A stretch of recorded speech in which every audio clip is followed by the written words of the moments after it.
जोहार दोस्तों, मैं Ranjeet Kumar study for goals पर आप सबका स्वागत करता हूं। फ्रेंड्स, आज का जो लेक्चर है वह खोटा व्याकरण का एक वेरी वेरी इंपॉर्टेंट लेक्चर है। जनरली ये सुनने में आसान लगता है, लेकिन जब भी यहाँ से प्रश्न पूछे जाते हैं तो बहुत से बच्चे कंफ्यूज हो जाते हैं। तो आज आपका जो कन्फ्यूजन है वो मैं इस वीडियो के माध्यम से दूर करूँगा। तो आज की इस वीडियो में हम देखेंगे फ्रेंड्स, अल्प प्राण, महाप्राण, घोष एवं अघोष वर्ण क्या होते हैं। ठीक है, उससे पहले हम लोग इस टॉपिक पे आने से पहले आपको बता दूं फ्रेंड्स कि जो भाषा विज्ञान होता है फ्रेंड्स, उसमें जो हमारे मुख से सार्थक आवाज निकलता है उसी को हम लोग क्या कहते हैं, ध्वनि कहते हैं। और ये जो ध्वनि होते हैं फ्रेंड्स, उसे खास चिन्हों के माध्यम से हम क्या करते हैं, लिखते हैं।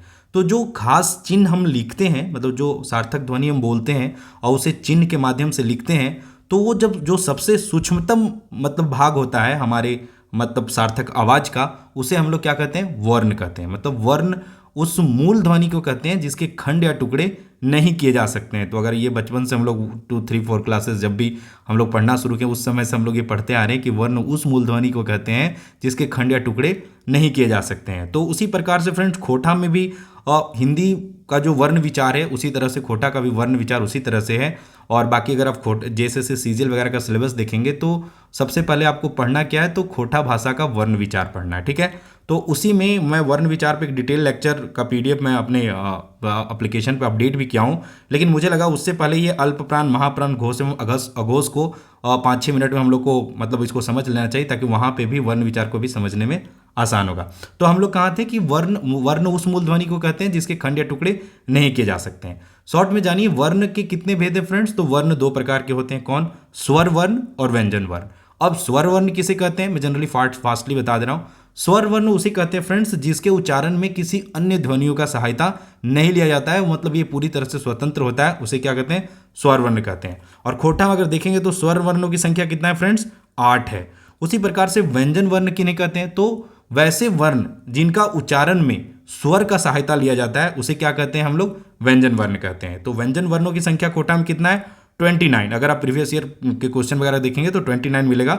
लेकिन यहाँ पे +2 उपव्यंजन है और +4 विशिष्ट महाप्राण ध्वनियाँ भी हैं। तो कुल मिला के यहाँ पे आपको 3 चीज़ें याद रखना है। पहला क्या याद रखना है, 29। दूसरा याद रखना है कितना, 31। और तीसरा याद रखना है 35। तो ऑप्शन के अकॉर्डिंग आपको आंसर एग्जाम में करना है। ठीक है, तो चलिए हम लोग फाइनली आते हैं इस टॉपिक पे, अल्प प्राण, महाप्राण, घोष एवं अघोष ध्वनियाँ क्या है।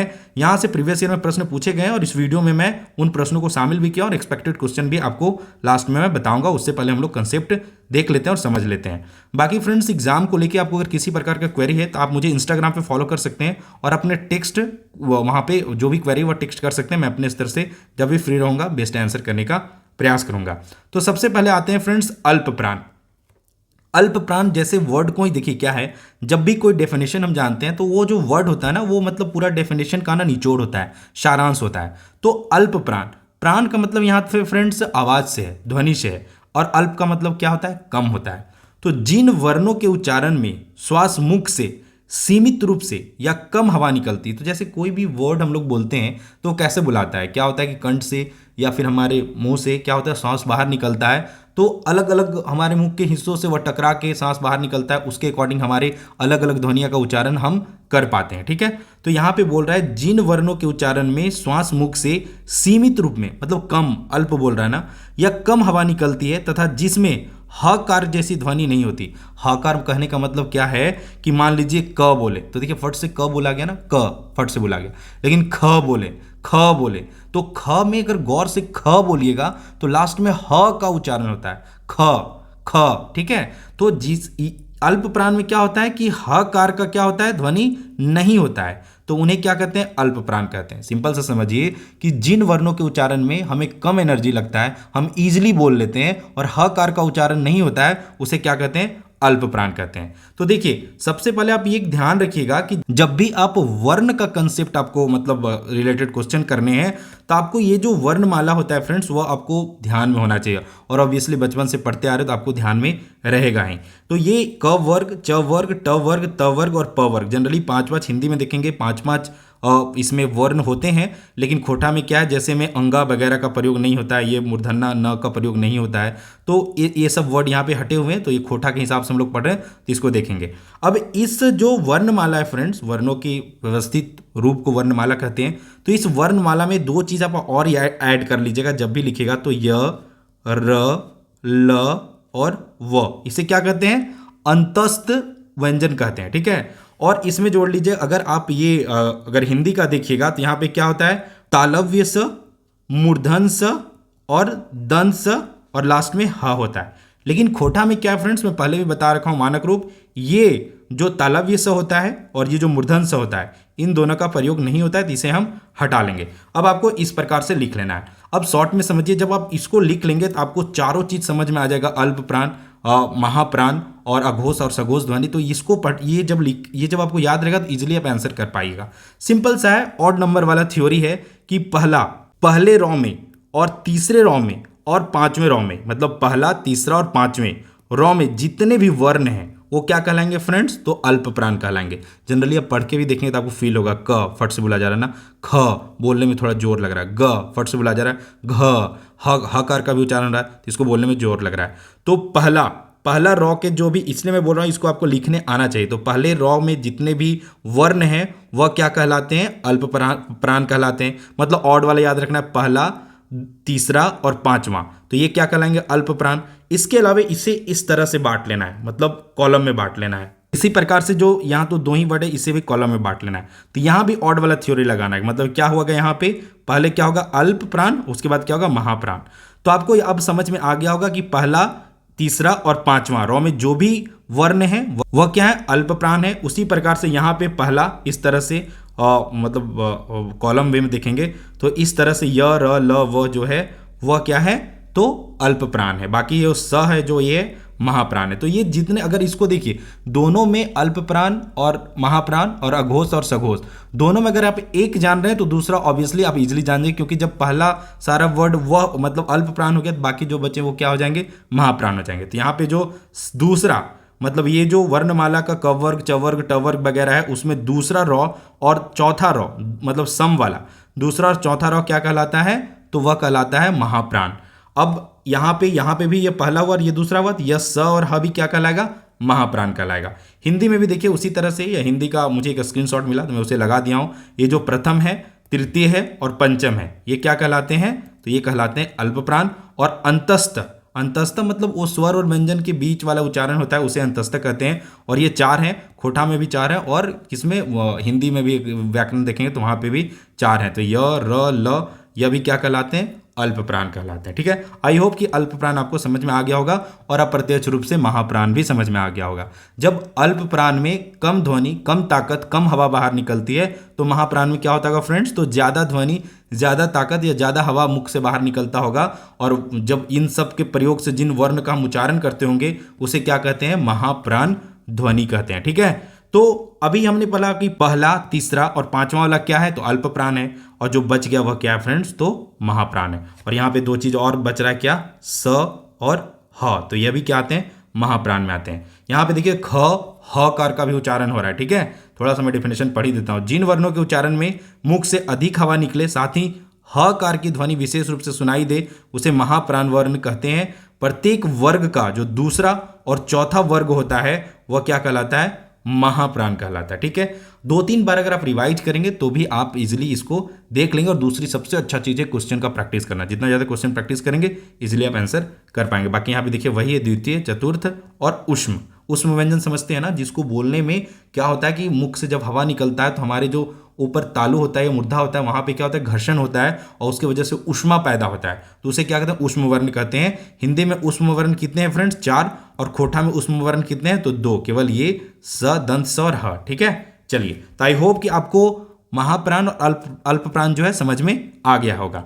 उसी प्रकार से सिंपल सा कंसेप्ट है घोष और अघोष वर्ण में। आवाज के विचार से जिन वर्णों के उच्चारण में स्वर तंत्रियां गूंजने लगती है या कंपन होती है वे घोष या सघोष वर्ण कहलाते हैं। तो घोष को ही क्या कहते हैं फ्रेंड, सघोष वर्ण कहते हैं, कंफ्यूज नहीं होना है। तो देखिए यहाँ पे समझिए कि आवाज के विचार से जब हम अपने मुख से कोई आवाज निकालते हो और वह जिस वर्ण का हम उच्चारण कर रहे हो उसमें स्वर, याद रखिए स्वर तंत्रियां, मतलब जो स्वर वर्ण की तंत्रियां हैं वो गूंजते हैं, उनमें कंपन होती है, तो उसे उस वर्ण को हम लोग क्या कहते हैं, घोष या सघोष वर्ण कहते हैं। यह तो वह फ्रेंड्स कंसेप्ट है। अगर आपको कंसेप्ट समझ में नहीं आता है तो कुछ बेसिक रूल्स हैं जिसको आप ध्यान में रख के मार्क्स ओरिएंटेड वाला स्टडी कर सकते हैं। और एक्चुअली में हमारा अल्टीमेट गोल ही फिलहाल होता है कि हमारा कैसे हम मार्क्स मतलब ज़्यादा से ज़्यादा मार्क्स ले आए और कम कंसेप्ट से मार्क्स ले आए। बाद में थोड़ा डीप स्टडी हम बाद में भी कर सकते हैं, डजेंट मैटर, लेकिन अभी हमारा मुख्य उद्देश्य क्या है, मार्क्स लाना। तो मार्क्स लाने वाला भी मैं भी कंसेप्ट बता दूंगा, ट्रिक बता दूंगा, जिससे आप थोड़ा सा याद रख लेंगे, तो आपको ये घोष और अघोष पहचानने में थोड़ा भी दिक्कत नहीं होगा। थोड़ा सा ध्यान रखिए कि प्रत्येक वर्ग का, मैं बार बार बोला कि इस वर्ग तो आपको लिखने आना ही चाहिए, ठीक है। तो प्रत्येक वर्ग का जो तीसरा, चौथा और पांचवा वर्ण है, मतलब ये और ये वर्ण है, ये प्लस सारे स्वर, मैं बोला यहां स्वर का तंत्रियों का गुंजन, तो इसी से समझ जाइए कि जो सारे स्वर होते हैं, एकदम याद रखिए, सारे स्वर सघोष लिखते हैं ना, सघोष, तो सारे स्वर जो है ना, स्वर स से स्वर, सारे स्वर क्या है, घोष हैं, ठीक है। जितने भी स्वर हैं, 8 स्वर जो खोटा के हैं वह घोष हैं। इसके अलावे य र ल व, ये सारे अंतस्थ ध्वनियां जो है वह, उसके अलावे ह, ये जो है ये सारे क्या है, घोष वर्ण है, ठीक है। आई होप आपको समझ में आ गया होगा। घोष क्या है कि तीसरा, मतलब जो वर्ग है, क वर्ग, च वर्ग, ट वर्ग, उस वर्ग का तीसरा, चौथा और पांचवा, मतलब लगातार याद रखना, तीसरा, चौथा, पांचवा जो रॉ में सारे वो वर्ण है वह क्या कहलाते हैं, घोष वर्ण कहलाते हैं। और इसके अलावे क्या है, जो अंतस्थ ध्वनियां हैं, य र ल व और साथ में ह, ये भी क्या कहलाते हैं, घोष वर्ण कहलाते हैं, ठीक है। आई होप कि आपको समझ में आ गया होगा। जब आप घोष सीख लिए तो बचा क्या, सिर्फ अघोष बचाना। और इसमें क्या जोड़ देना, खोटा में तो स और ह ही तो है उष्म ध्वनि, तो ह जब इसमें आ गया, घोष में आ गया, तो ह कहाँ पे चला जाएगा, अघोष में चला जाएगा। तो अघोष का डिफिनेशन क्या होगा, पहला और दूसरा जो रॉ है वह क्या कहला जाएगा, ये जो मतलब पहला और दूसरा रॉ है यह क्या कहलाएगा, तो ये अघोष कहलाएगा, ठीक है। चलिए अघोष को थोड़ा सा और डिफिनेशन के साथ हम लोग समझ लेते हैं।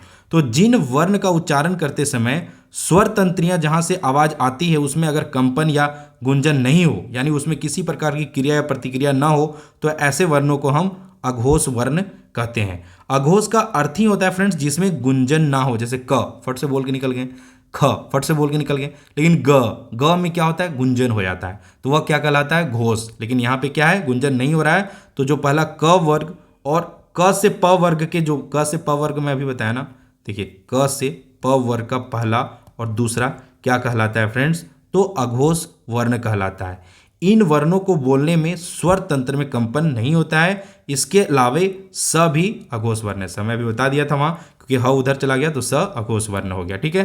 तो देखिए यहाँ पे ये जो पहला और ये जो दूसरा है ये क्या है, अघोष वर्ण है, ठीक है। इसमें केवल क्या जुड़ जाता है, तो दंत स, ठीक है। इतना तो आप बार बार देखेंगे तो आपको समझ में आ जाएगा। इसके अलावा फ्रेंड्स, तो खोटा वर्ण विचार का जो क्लास 13 है वो उसका मैं PDF notes study for goals application पे अपडेट कर दिया हूँ। इसका लेक्चर भी आज इवनिंग तक आपको देखने को वहाँ पे मिल जाएगा। उसी में मैं देखिए बहुत अच्छे से चीज़ों को व्यवस्थित कर दिया हूँ कि कैसे देखिए अघोष और अल्प प्राण, इन सब चीज़ों को मैं व्यवस्थित कर दिया हूँ, तो आपको मैं वहाँ पे बताऊंगा, तो इसको आप इजीली समझ में आपको आ जाएगा, ठीक है। इसमें यह भी बता दिया हूँ कि जो क वर्ग है उसका उच्चारण कंठ से होता है और जो च वर्ग है उसका उच्चारण तालव्य से होता है। तो तालव्य क्या होता है फ्रेंड्स, तो मुंह के भीतर की ऊपरी छत, मुंह का जो हमारा मुंह है उसके ऊपर का जो ऊपर का छत है उसका पिछला भाग, जो जिधर से जीभ हमारा स्टार्ट होता है वो भाग क्या कहलाता है, तालव्य कहलाता है। और उसी में जो ऊपरी छत का अगला भाग है उसे हम लोग क्या करते हैं, मूर्धन्या कहते हैं। तो च वर्ग का उच्चारण कहाँ से होता है, तालव्य से, और ट वर्ग का उच्चारण कहाँ से होता है, मूर्धन्या से। उसी तरह त वर्ग का कहाँ से, दांत से, मतलब त थ वगैरह बोलने में आपको दांत एक दूसरे से मिलते हैं, ठीक है। ओष्ठ प फ ब, बचपन में बहुत हम लोग बोलते थे, प बोल के दिखा बिना होठ सटाए हुए, तो ये सब चीज़ें हैं यहाँ पे। तो ये भी आपको मैं उस लेक्चर में मतलब जो वर्ण विचार का है वहाँ पे डिटेल में समझाऊंगा। यहाँ पे मेरा उद्देश्य था आपको अल्प प्राण, महाप्राण, घोष और अघोष ध्वनि समझाने का, और आई होप कि आपको समझ में आ गया होगा। नहीं आया होगा तो वीडियो को दोबारा देखिए, और अगर फिर भी समझ में नहीं आया तो कमेंट बॉक्स में लिखिए, मैं दोबारा पढ़ाऊंगा, अपने स्तर से और बेस्ट तरीके से आपको पढ़ाऊंगा, ताकि आपको ये इस सेक्शन से आपके मार्क्स ना कटे, क्योंकि प्रीवियस ईयर में प्रश्न पूछे गए हैं। तो चलिए देखते हैं कि जेएसएससी द्वारा आयोजित परीक्षाओं में खोटा व्याकरण के अल्प प्राण, महाप्राण, घोष और अघोष से पूछे गए प्रश्न, ठीक है। अभी भी कंसेप्ट आपने पढ़ा है तो आई होप कि आप इजीली आंसर कर पाएंगे। पहला प्रश्न फ्रेंड्स, राजस्व कर्मचारी 2017 में पूछा गया था कि वर्णमाला वर्ग कर दूसरा, देखिए पूछ दिया, दूसरा और चौथा वर्ण को, अभी हम लोग पढ़े थे ना, क ख ग घ, और यहाँ पे अंगा नहीं होता है, च छ ज झ और इया, ये हम लोग पढ़े थे। क वर्ग, ये क्या हो गया, क वर्ग हो गया, ये क्या हो गया, च वर्ग हो गया। ये मैं याद रखने बोला हूँ इसलिए क्योंकि ये याद रहेगा तो आप कंफ्यूज नहीं होंगे। अब बोल रहा है दूसरा, ये दूसरा और चौथा को हम क्या कहते हैं, तो अभी मैं सिखाया था कि पहला, तीसरा और पांचवा को क्या कहते हैं, अल्प प्राण, मतलब क फट से बोल लेते हैं, तो अल्प, यहाँ पे कम श्वास, कम ताकत की जरूरत पड़ता है। तो अब यहाँ पे क्वेश्चन पूछ रहा है दूसरा और चौथा, तो भाई पहला, तीसरा और पांचवा नहीं है, तो ये पूछ रहा है, मतलब क्या होगा, ये अल्प प्राण तो नहीं है, तो इसका सही आंसर क्या हो जाएगा फ्रेंड्स, महाप्राण। इसका सही आंसर क्या हो जाएगा, महाप्राण। तो अगर आपके पास कंसेप्ट है तो आप इजिली आंसर कर पाएंगे।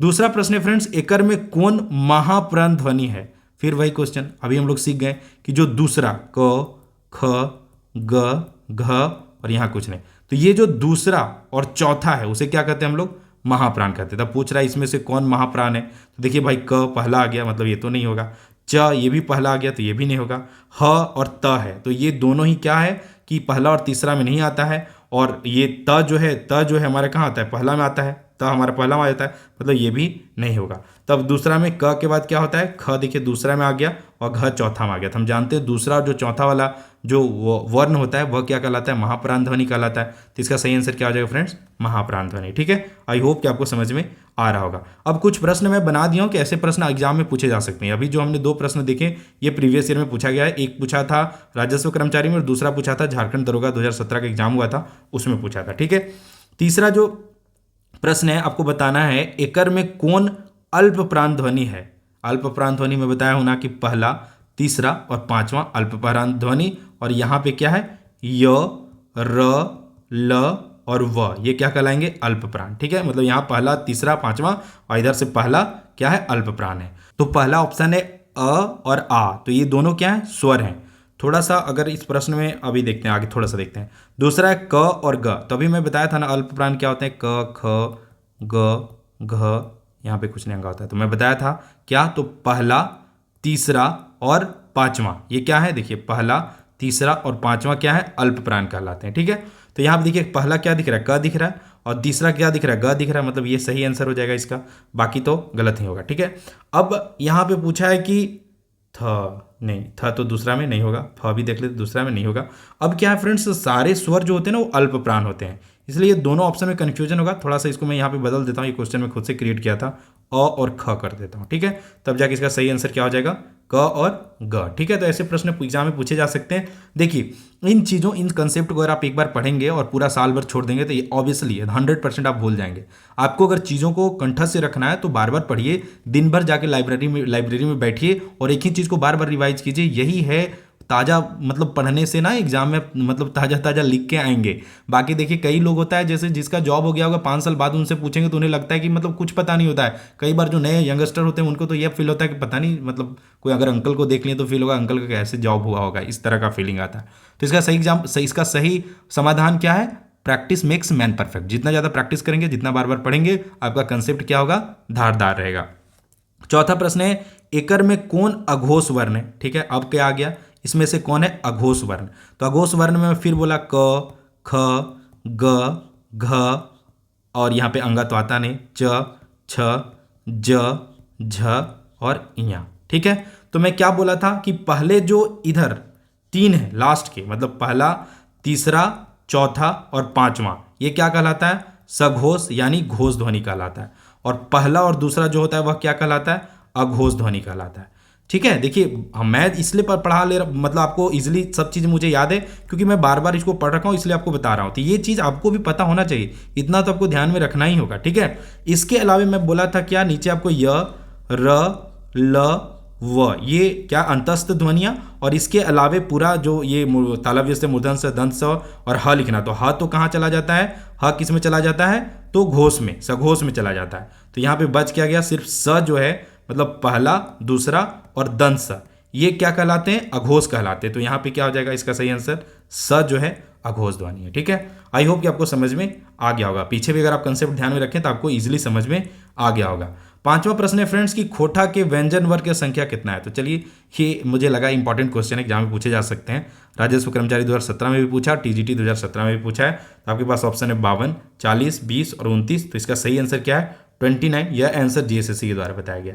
इसके अलावे 29 प्लस 2 उपव्यंजन है। क्यों? जो ढ और ढ, ये दो क्या है? उपव्यंजन है। तो इनको लेके अगर आप देखेंगे तो 31 हो जाएगा। मतलब खोटा के जो विद्वान लोग हैं उनके द्वारा यह बताया गया है, उसे ही मैं पढ़ा हूँ, उसे मैं फॉलो किया हूँ, आपको बता दे रहा हूँ। इसके अलावे मह, लह, रह, इस तरह से 4 जो हैं, नह, ये 4 जो हैं क्या कहलाते हैं? इसको विशिष्ट महाप्राण ध्वनियाँ कहते हैं। ये महाप्राण है, याद रखिएगा, ये विशिष्ट महाप्राण ध्वनियाँ हैं। तो इनको भी अगर जोड़ देंगे तो कितना हो जाएगा? 35। तो ये ऑप्शन देख के एग्जाम में कर लीजिएगा, इसको लेके कंफ्यूज नहीं रहना है, इसको लेके परेशान नहीं रहना है। बाकी स्टडी फॉर गोल्स का ट्रेंड रहा है कि एक क्वेश्चन आपके लिए होता है, तो इसका आंसर आप कमेंट बॉक्स में कीजिए। ग और छ के बदले खोटा में की लिखा है। आपको ऑप्शन है कछ, कख, चछ, गिय, चछ, ग व चछ या सभे। थोड़ा सा ऑप्शन नियरेस्ट है और ये प्रीवियस ईयर क्वेश्चन है, प्रीवियस ईयर क्वेश्चन है, प्रीवियस ईयर में यह पूछा गया था। इसका आंसर आप कमेंट बॉक्स में दीजिए और डिटेल में भी आप लिख सकते हैं। इसके अलावा फ्रेंड्स, स्टडी फॉर गोल्स पे एवरी संडे को आपको फुल लेंथ टेस्ट देखने को मिलता है। जो 3 से 5 वाला समय होता है वहाँ पे आपको पेपर 3, 3 से 5 का जो पीएम का समय होता है उसमें पेपर 3, और बाकी 10 बजे से जो होता है वह क्या होता है? तो पेपर 2 या तो खोटा होगा या तो नागपुरी होगा। ये सब चीज़ें आपको देखने को मिलता है, तो उसे आप जरूर फॉलो कीजिएगा, ठीक है। बाकी तो इसको फॉलो करने के लिए क्या करना है? Study for goals app download कर लेना है। तो कहाँ से? डिस्क्रिप्शन बॉक्स में मैं ऐप का लिंक डाल दिया हूँ। कुछ टेक्निकल इशू की वजह से और जब मैं वीडियो रिकॉर्ड कर रहा हूँ उस दौरान प्ले स्टोर से यह ऐप डाउनलोड नहीं हो पा रहा है किसी कारणवश, तो इसे आप जो डिस्क्रिप्शन बॉक्स में लिंक है वहाँ से डाउनलोड कर सकते हैं। बाकी फ्रेंड्स, बहुत ही मेहनत से, बहुत रात दिन एक करके मैं और मेरे टीम के द्वारा खोटा का या स्टडी फॉर गोल्स का पहला स्वतंत्र पुस्तक है, जिसे इस 4G पब्लिकेशन के द्वारा ही लाया गया, जहाँ पे आपको 250 मोस्ट एक्सपेक्टेड क्वेश्चन दिए गए हैं, साथ ही OMR सीट भी है इसमें, और ये बहुत अच्छे से इसे तैयार किया गया। आप इसे जरूर एक बार फॉलो कीजिए। झारखंड के सभी बुक स्टोर पे ये बुक अवेलेबल है, तो आप अपने नियरेस्ट बुक स्टोर पे जाइए, वहाँ से आप इसे ले सकते हैं। 100 रुपीज़, 110 रुपीज़ के अराउंड यह बुक लगभग सारे बुक स्टोर पे मिल जाएगा। हमने प्राइसेस भी ज़्यादा नहीं रखे क्योंकि बच्चों को यह ईजिली मतलब अफोर्डेबल प्राइस पे मिल सके। बाकी ऐप पे आप ऑर्डर करेंगे तो थोड़ा कुरियर का चार्ज चला जाता है, इसलिए वहाँ पे ऐप पे भी 149 में आप ऐप पे भी ऑर्डर कर सकते हैं। 3 से 4 दिनों में यह चला जाता है। इसके अलावा मैं हूँ झारखंड का वन ऑफ द बेहतरीन पुस्तक है। झारखंड को ध्यान में रखते हुए अपडेटेड डेटा है। यह भी आपको एप्लीकेशन पे यह बहुत ही मिनिमम प्राइस पे आपको यह भी स्टडी फॉर गोल्स ऐप पे मिल जाएगा। तो ये दोनों पुस्तक आप स्टडी फॉर गोल्स ऐप से ऑर्डर कर सकते हैं। बाकी मैं मिलता हूँ वर्ण विचार के लेक्चर के साथ। आई होप कि अगर इस लेक्चर को आप देख रहे हैं तो वर्ण विचार को भी समझने में आपको थोड़ा आसानी होगा। तो फ्रेंड्स, थोड़ा सा डेट बढ़ा है, इसको मतलब नेगेटिव नहीं लेना है। जहाँ पे हमारा कंट्रोल नहीं है वहाँ पे क्या करना चाहिए? अपने आप को और धारदार करना चाहिए कि मान लीजिए आज एग्ज़ाम हो जाता और मेरा सिलेक्शन ना होता, उससे बेहतर है कि 2 महीना बाद एग्ज़ाम हो और मेरा एकदम कंफर्म सिलेक्शन हो। तो कंफर्म करने वाला पढ़ाई अभी कीजिए, रात दिन एक कर दीजिए। आपने पढ़ रखा, बहुत अच्छा है। अगर आप उसी कॉन्फिडेंस पे रह जाएंगे तो 2 महीना में चीज़ों को भूलने में देरी नहीं लगता है। पूरा धार तेज कीजिए। मार्केट का एक सेट नहीं बचना चाहिए जो आपके आंखों से ना गुजरा हो, ठीक है। और जो चीज़ें नहीं समझ में आता है उसका शॉर्ट नोट बनाइए और लास्ट में आप एग्जाम में पढ़ के जाइएगा। यही सिंपल फंडे हैं और एग्जाम में सेलेक्ट होने के। क्या है कि थोड़ा सा जितना ज़्यादा आप नियरेस्ट में जितना ज़्यादा डीपली पढ़ेंगे उतना ज़्यादा आपके सिलेक्शन के चांसेस बढ़ते जाएंगे, क्योंकि उससे क्या होता है, कॉन्फिडेंस डेवलप हो जाता है। तो आप पुराने कंटेंट को भी बहुत ईजी वे में आंसर कर पाते हैं, ठीक है। बाकी यही मेरा पर्सनल एक्सपीरियंस है। मैं इसी तरह से चीज़ों को फॉलो किया और झारखंड के मतलब रघुवर सरकार में जितने भी एग्ज़ाम हुए थे लगभग में एग्ज़ाम में तो लगभग में सिलेक्शन हुआ। सारे एग्ज़ाम में कहीं की दौड़ वगैरह में छट जाता था तो वो तो डजंट इशू। मैं आपको एग्ज़ाम में गाइड कर रहा हूँ, तो एग्ज़ाम में ही मतलब आपको फोकस करना चाहिए, क्योंकि यहाँ पे तो अभी फिजिकल वाला इशू नहीं है। तो एग्ज़ाम आप निकाल लेंगे तो आपका सिलेक्शन हो जाएगा। बाकी मेरा ढेरों शुभकामनाएं है कि आप अच्छे से पढ़िए, रिजल्ट लीजिए, रिजल्ट लेके स्टडी फॉर गोल्स का भी नाम रोशन कीजिए। हमें बहुत गर्व होगा कि हमारे पढ़ाए गए कंटेंट से हमारे कुछ झारखंड के युवा मतलब मंजिल को पाएंगे और अपने परिवार के साथ अपने राज्य को सशक्त बनाने में अपना योगदान देंगे। तो चलिए, ढेरों शुभकामना के साथ मैं इस वीडियो से विदा लेता हूँ। मिलता हूँ नेक्स्ट वीडियो में। तब तक आप ख्याल रखिए। थोड़ा सा वीडियो का जो रेट ऑफ अपलोड है वो मैं थोड़ा बढ़ा रहा हूँ और कुछ ना कुछ चीज़ें मैं रेगुलर अपडेट कर रहा हूँ, चाहे सेक्शनल टेस्ट हो चाहे फुल एंड टेस्ट हो। तो थोड़ा धैर्य रखना है और सपोर्ट बनाए रखना है, ठीक है। चलिए, all the best for your upcoming exams and for your preparation. जय हिंद, जय झारखंड एंड जोहार।